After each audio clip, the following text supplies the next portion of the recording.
Hello everyone, कैसे हैं आप। आज हम एससीईआरटी की तरफ से दी जाने वाली हिंदी पठन अभियान की कार्यपत्रिका क्रम संख्या 40 हल करेंगे, जो कि कक्षा 4 के लिए है और दिनांक 7 मार्च 2022 की है। बच्चों, ये 8वें सप्ताह की वर्कशीट है। इसकी थीम है आओ कहानी बनाएं। तो चलिए वर्कशीट हल करते हैं। नमस्ते प्यारे बच्चों, आशा करते हैं कि आप सभी स्वस्थ और खुश होंगे। बच्चों, कहानी सुनना सीखने सिखाने की सबसे पुरानी और शक्तिशाली विधि है। कहानी से विद्यार्थियों को सोचने, याद करने और कल्पना करने का प्रोत्साहन मिलता है। आइए आज हम एक सांकेतिक कहानी बोलकर पढ़ते हैं।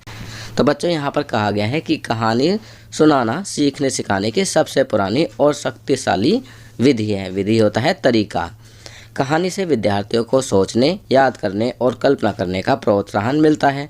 नीचे एक सांकेतिक कहानी दी गई है, चलिए इसे बोलकर पढ़ते हैं। तो बच्चों, आप देख सकते हैं यहाँ पर सांकेतिक कहानी के लिए कुछ चित्र दिए गए हैं। जैसे यहाँ देख सकते हैं एक बारहसिंगा नदी में पानी पी रहा है। दूसरे चित्र में इसे परछाई दिखाई दे रही है और तीसरे चित्र में ये जंगल की ओर दिखाई दिया है, भाग रहा है।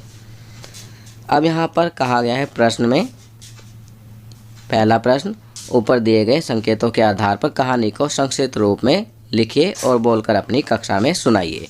कौन कौन से संकेत दिए गए हैं? एक बारहसिंगा, गर्मी के दिन, नदी किनारे पानी पीना, परछाई देखना, सींगों की प्रशंसा, टांगों के भद्देपन पर विचार, शिकारी कुत्तों की आवाज़, भागना, सींग झाड़ी में फंसना, पैरों की सहायता से सुरक्षित स्थान पर पहुंचना, मुसीबत में डालने के लिए सुंदर सींगों के बारे में सोचना, सींग और टांग की तुलना, टांगों को धन्यवाद करना।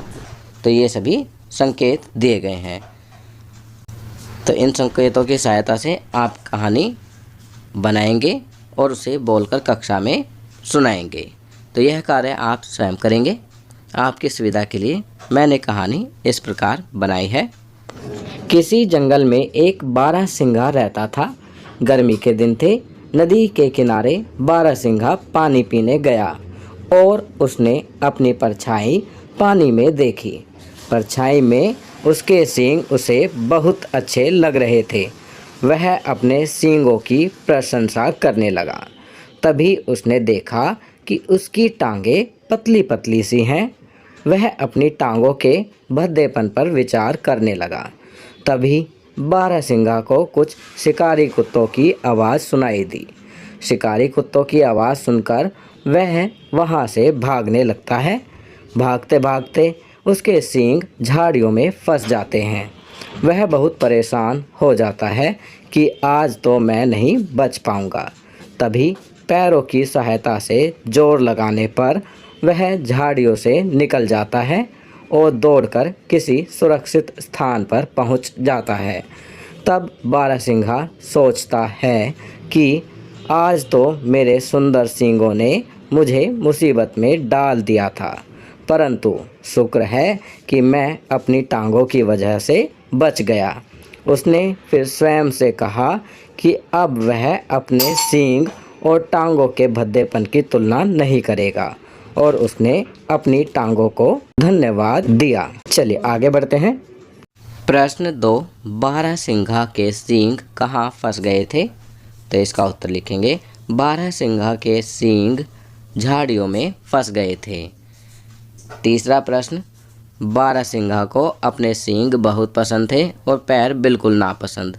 आपको अपनी कौन सी चीज़ सबसे अच्छी लगती है और कौन सी कम अच्छी? कक्षा में अपने सहपाठियों और अध्यापकों से अपने विचार साझा कीजिए। तो बच्चों, यहाँ पर कहा गया कि जिस प्रकार बारहसिंगा को अपने सींग बहुत पसंद थे और पैर कम पसंद थे, तो आपको अपनी कौन सी चीज़ सबसे अच्छी लगती है और कौन सी कम अच्छी लगती है?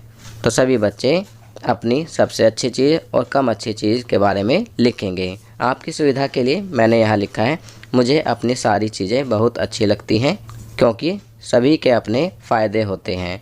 हम किसी को भी उसकी कमियों के कारण बुरा नहीं कह सकते। तो बच्चों, ये वर्कशीट यहाँ कंप्लीट होती है। अगर ये वीडियो आपको अच्छी लगी तो इसे लाइक एंड शेयर ज़रूर करें। अन्य विषयों पर बने हमारे लेटेस्ट वीडियोस को देखने के लिए चैनल को सब्सक्राइब करना ना भूलें और देखते रहिए हमारा channel knowledge kingdom. Thank you.